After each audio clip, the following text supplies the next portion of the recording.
नमस्कार, स्वागत है आप सभी लोगों का आपके अपने YouTube चैनल एग्जाम मिल पर।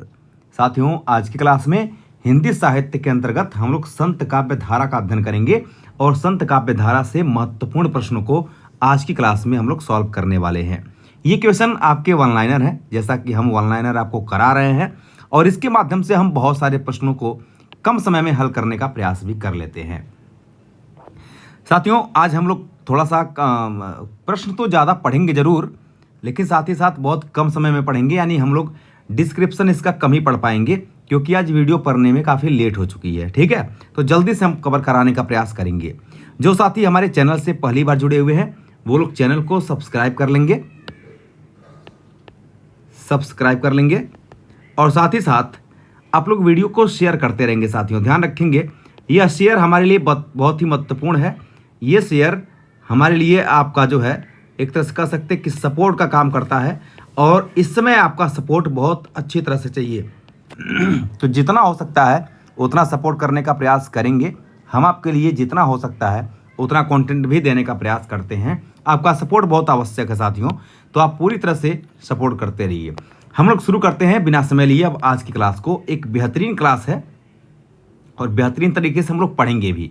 देखिए, क्वेश्चन हमने बहुत सारा ले रखा है। मैं फिर आपको बता दूं कि बहुत डिटेल आज चर्चा नहीं कर पाऊंगा। क्लास छोटी होगी, यानी वीडियो छोटी होगी, लेकिन नंबर ऑफ क्वेश्चन ज़्यादा होंगे। शुरू करते हैं हम लोग आज की बेहतरीन क्लास को। पहला क्वेश्चन है आपका कि कबीर के परलोकवास होने पर उनकी गद्दी किसको मिली थी।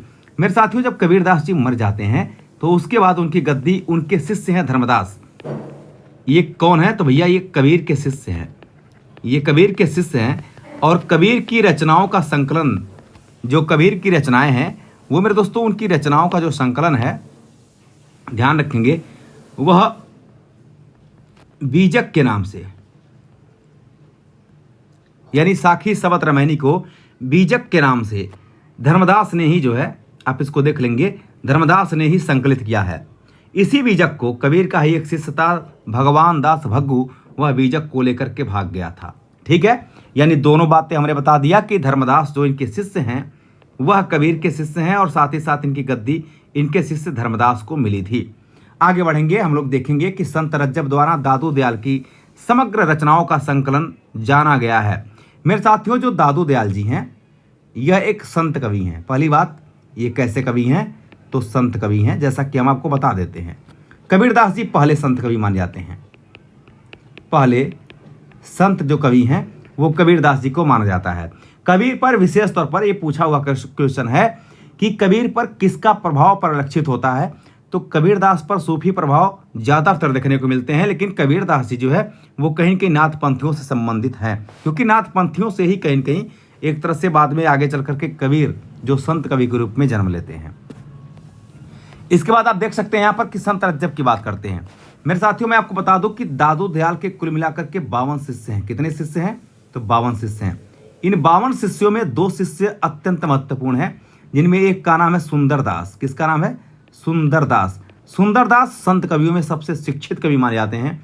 और एक का नाम था संत रज्जब, ये भी संत कवि हैं, संत रज्जब।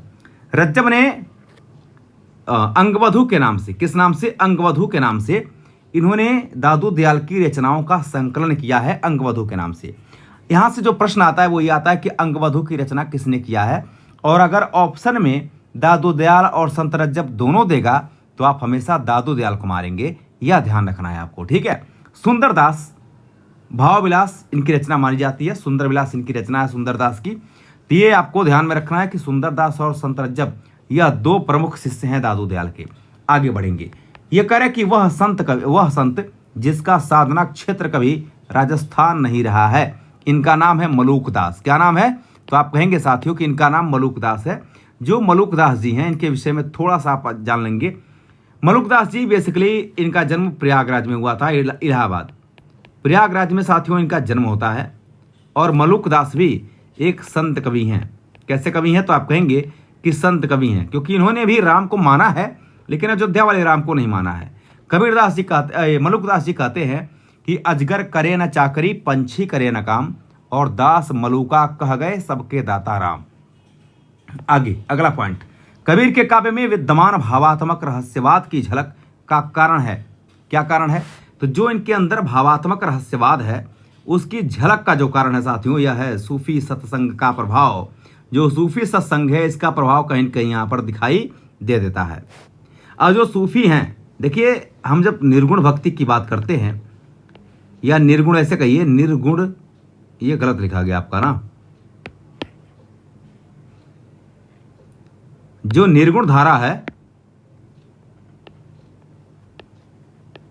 जो निर्गुण धारा है यह दो शाखाओं में बढ़ती है। एक तो बढ़ती है यह ज्ञानाश्रयी शाखा में, और दूसरी बढ़ती है यह प्रेमाश्रयी शाखा में। प्रेमाश्रयी शाखा में तो ध्यान रखेंगे, प्रेमाश्रयी शाखा से संबंधित सभी सूफी संत ही माने जाते हैं। जितने भी सूफी संत हैं यह प्रेमाश्रयी शाखा संबंधित माने जाते हैं, जैसे मलिक मोहम्मद जैसी वगैरह हो गए।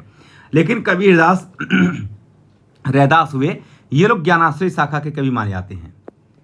यहां पर आप देख सकते हैं एक पॉइंट है कि जो पै चेराई राम की कर तो न लजातो। पंक्ति में चेराई शब्द का अर्थ क्या है? चेराई का अर्थ है सेवा। क्या अर्थ है? सेवा। यानी जो पै चेराई राम की कर तो न लजातो, जो बिना लजाए यानी लज्जा करते हुए राम की सेवा करता है, उसकी बात कहा गया है। तो इसमें जो चेराई शब्द है इसका अर्थ है सेवा। हंस जो रहा शरीर मह, ये कह रहा हंस। ये हंस किसको कहते हैं? एक तरह से जीव को कहते हैं। किसको कहते हैं? जीव को। तो हंस जो जीव यानी आत्मा कह सकते हैं। हंस जो रहा शरीर मह पांख जरा गा भागी। इस पंक्ति में हंस का अर्थ क्या है? हंस का अर्थ जीव है। क्या है? जीव है। कबीर का हठ योग किस साहित्य से प्रभावित है? अब ध्यान रखेंगे, हमने कहा था कि जब सिद्ध साहित्य में कमियां रहीं तो सिद्ध साहित्य की कमियों से कहीं कहीं नाथ साहित्य का उदय हुआ। और नाथ साहित्य में क्या था? अपनों के प्रति उदासीनता का भाव, यानी सम्मान का भाव नहीं होना। तो ये सब कारण ऐसे थे जो कि कहीं कहीं संत कवि यानी भक्ति काल का उदय हो जाता है, संत परंपरा का भी उदय हो जाता है। तो कबीर का जो हठ योग है किस साहित्य से प्रभावित है? यह सिद्ध एवं नाथ दोनों से प्रभावित माना जाता है। ये किससे माना जाता है? तो सिद्ध एवं नाथ दोनों से प्रभावित माना जाता है। आगे देख सकते हैं, करे दुर्गा सप्तशती का चंडी चरित्र के नाम से हिंदी में अनुवाद किसने किया है? तो साथियों, दुर्गा सप्तशती का चंडी चरित्र के नाम से इंपॉर्टेंट प्रश्न है ये। इसका अनुवाद किया है गोविंद सिंह ने। किसने किया है? तो गोविंद सिंह ने किया है। आगे बढ़ेंगे हम लोग और अगले क्वेश्चन की तरफ। यहाँ पर बहुत सारे और भी क्वेश्चन हैं, आइए देखते हैं इनको। करे पंडित रामचंद्र शुक्ल के अनुसार कबीर का जन्म माना जाता है। तो रामचंद्र शुक्ल के अनुसार, जो आचार्य रामचंद्र शुक्ल हैं, इनके अनुसार कबीर का जन्म 1456 में माना जाता है। मेरे साथियों, मैं आपको एक बात बताना चाह रहा हूँ। देखिए बेसिकली है क्या चीज़, कबीर के जन्म के विषय में विद्वानों में कुछ मतभेद भी हैं। और कबीर के जन्म के विषय में एक दोहा प्रचलित है। हम इनका जन्म और मृत्यु लिख देते हैं। जन्म और मृत्यु, इनके संबंध में एक दोहा प्रचलित है कि संवत 1455 साल गए, चंद्रवार एक ठाठ ठये, ज्येष्ठ सुदी वर्षायन को पूर्णमासी को प्रकट भय। और ध्यान रखना कि जितने लोगों ने जन्म लिया है जो संत परंपरा से हैं, विशेष तौर पर यह पूर्णमासी वगैरह को ही जन्म लेते हैं। ज़्यादातर जो संत परंपरा के लोग हैं वो लोग, अब जो भी हो, ईश्वरीय हो या कुछ भी हो, तो संवत 1455 में इनका जन्म होता है। इनका जन्म होता है वाराणसी में। कहाँ पर? वाराणसी यानी काशी में इनका जन्म होता है, लमही नामक स्थान पर। लमही नामक स्थान पर इनका जन्म होता है। मैं आपको बता दूं कि कबीर की जो पत्नी है, इनका नाम है लोई। क्या नाम है? लोई। लेकिन कबीर की जो दूसरी पत्नी भी है कबीर की, इनका नाम है रमजनिया। रमजनिया, जो इनका कमाल और कमाली है, पुत्र और पुत्रियां, यह लोई से ही प्राप्त हुआ है। ठीक है। इसके बाद देख लेंगे कि इनकी मृत्यु के विषय में आप यहां पर जानेंगे कि इनकी मृत्यु हुई थी साथियों 1575 विक्रमी को। इसके संबंध में एक दोहा प्रचलित है, 1575 कियो मगहर को गौन और माघ सुदी एकादशी रल्यो पौन में पौन। हुआ क्या? बेसिकली ऐसा लोग मानते थे कि जिनका जन्म काशी यानी वाराणसी में होता है वह लोग स्वर्ग जाते हैं, और जिनका जन्म मगहर में होता है, मृत्यु जिनकी मगहर में होती है, ये लोग नरक जाते हैं। तो कबीर ने इस पाखंड को तोड़ने के लिए मृत्यु के समय ये मगहर में आ गए थे और मगहर में इनकी मृत्यु हुई थी। तब से यह पाखंड टूट ही गया। कबीर की वाणी का जो संग्रह है, यह कबीर की वाणी का संग्रह धर्मदास ने किया है। और धर्मदास ने किस नाम से किया है इसको देख लेंगे, बीजक के नाम से। आप लिखेंगे यहाँ पर कि इनका संग्रह बीजक के नाम से किया गया है, बीजक के नाम से किया गया है। निर्गुण संत कौन है? कबीर एक निर्गुण संत माने जाते हैं। इसी प्रकार से रैदास या रविदास भी हैं, लिख लेंगे रैदास या रविदास, इन्हीं का नाम है, रविदास हैं। इसी प्रकार से मलूकदास हैं,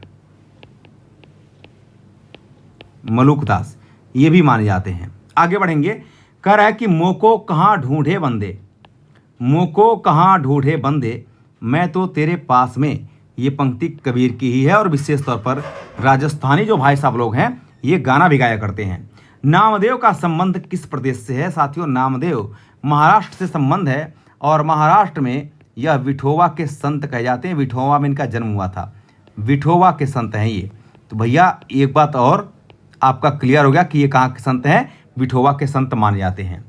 अब मैंने आपको बताया था कि अजगर करे न चाकरी, पंछी करे न काम, और दास मलूका कह गए। पूरी पंक्ति ये है आपकी कि दास मलूका कह गए सबके दाता राम।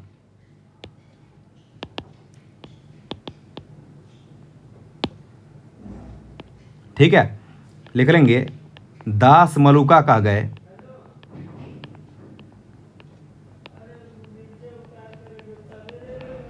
सबके दाता राम,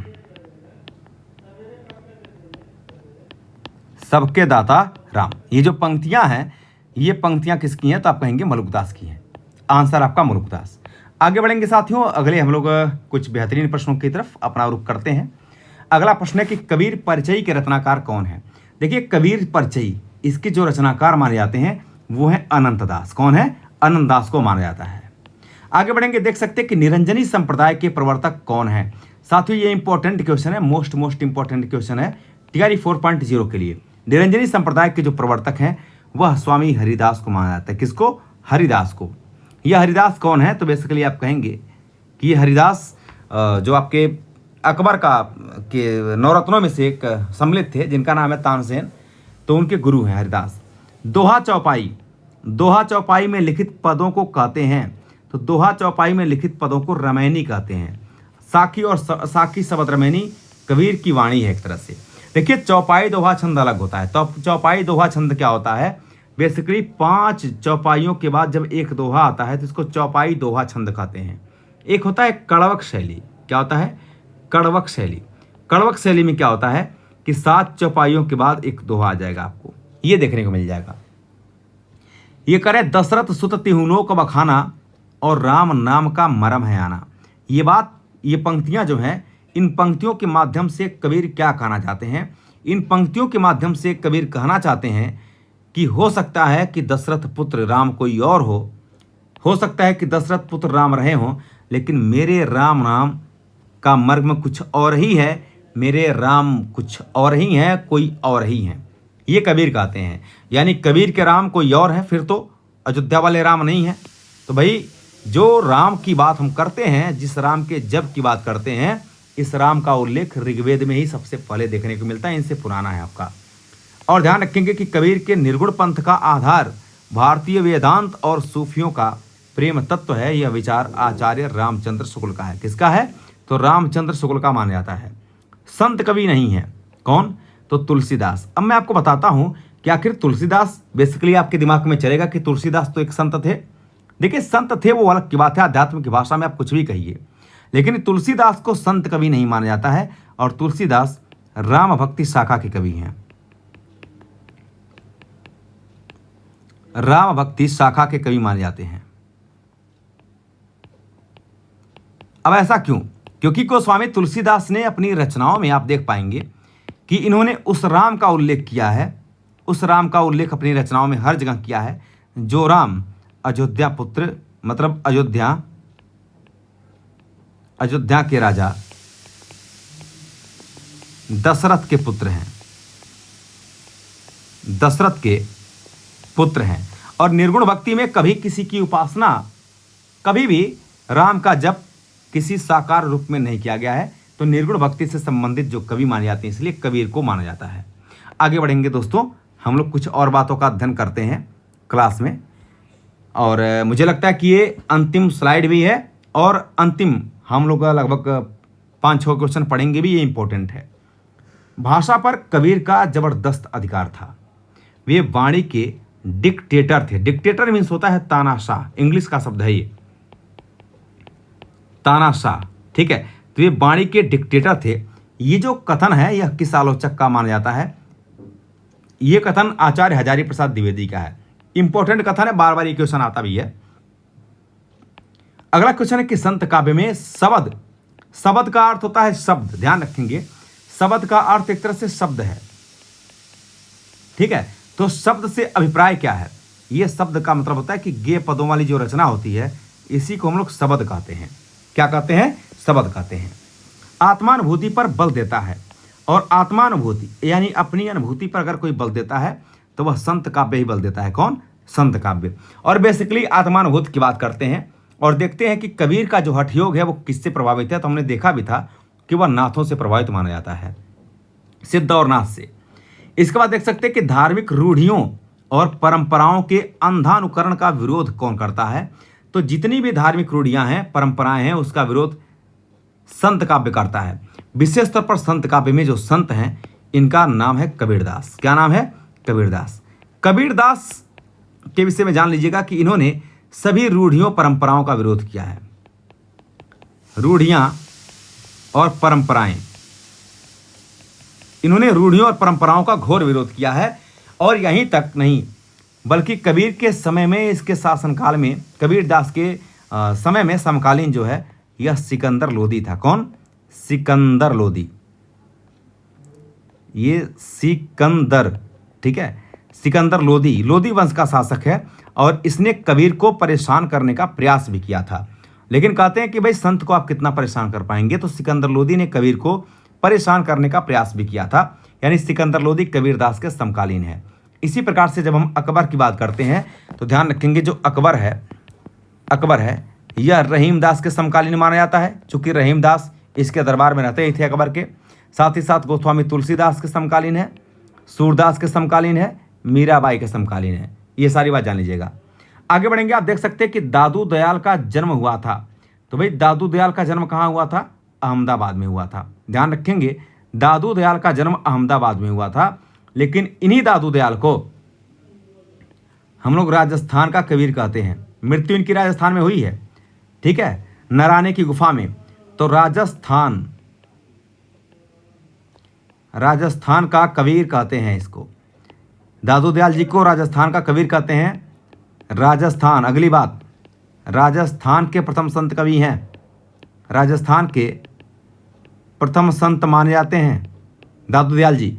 और ऐसा माने, दादू दयाल भी अकबर के समकालीन थे। लिख लेंगे, अकबर के समकालीन है। एक पॉइंट और इंपॉर्टेंट पॉइंट, दादू दयाल के कहने पर ही अकबर ने गोवध बंद करवा दिया था। लिख लेंगे, इन्हीं के कहने पर अकबर ने गोवध बंद करवा दिया। गोवध बंद करवा दिया। हुआ क्या था इस पूरे प्रकरण में? एक बार क्या होता है कि दादू दयाल उस समय के बहुत प्रसिद्ध संत होते हैं, तो अकबर इनको बुलाता, चूंकि अकबर सभी धर्मों को बहुत समान रूप से मानता था, है ना। तो अकबर इनको बुलाता है दादू दयाल जी को, और ये इसने इनको फतेहपुर सिकरी बुलाता है। और दादू दयाल से अकबर की 40 दिनों तक आध्यात्मिक चर्चा हुई थी। कितने दिनों तक आप कहेंगे? 40 दिनों तक इनकी आध्यात्मिक चर्चा हुई थी। और उसके तुरंत बाद अकबर ने गोवध पर प्रतिबंध लगा दिया था। अकबर ने गोवध बंद करवा दिया था, ठीक है। तो हम लोगों ने आज की क्लास में साथियों बहुत ही महत्वपूर्ण प्रश्नों का अध्ययन किया है। खासतौर ये प्रश्न आपके परीक्षा के दृष्टिकोण से अत्यंत महत्वपूर्ण है। इस तरह के छोटे वीडियो और बेहतरीन वीडियो हम आपके लिए बनाते रहेंगे। लेकिन इसके साथ साथ मैं आपसे एक बात और रिक्वेस्ट करना चाहूँगा कि आपका पूरा सपोर्ट चाहिए। आपका पूरा सपोर्ट चाहिए, सपोर्ट चाहिए। साथ ही साथ कमेंट बॉक्स में कमेंट लिखना ना भूलें। कमेंट बॉक्स में कमेंट लिखना ना भूलें। कमेंट लिखना ना भूलें। साथियों, ये 2 काम आपको जरूर करना है। यह बहुत महत्वपूर्ण होता है हमारे लिए कि जब आप कमेंट करते हैं कि भाई वीडियो कैसी लगी, तो कहीं ना कहीं हम बार बार प्रोत्साहित होते हैं। अगर यही कमेंट बार करना आप बंद कर दीजिए तो हो सकता है कि मेरा मनोबल डाउन हो और मैं वीडियो आपको ना पोस्ट कर पाऊँ। तो कमेंट यह मेरे लिए मायने रखता है, कहीं ना कहीं मेरे उत्साह को बढ़ाता है। इसलिए कमेंट बॉक्स में कमेंट लिखना जरूर नहीं भूलेंगे। साथ ही साथ आपका जितना सपोर्ट हो सकता है उतना सपोर्ट करने का प्रयास करेंगे। सपोर्ट की आपकी पूरी आवश्यकता है। बहुत बहुत धन्यवाद। आज के लिए इतना ही। बहुत बहुत धन्यवाद। Thank you very much.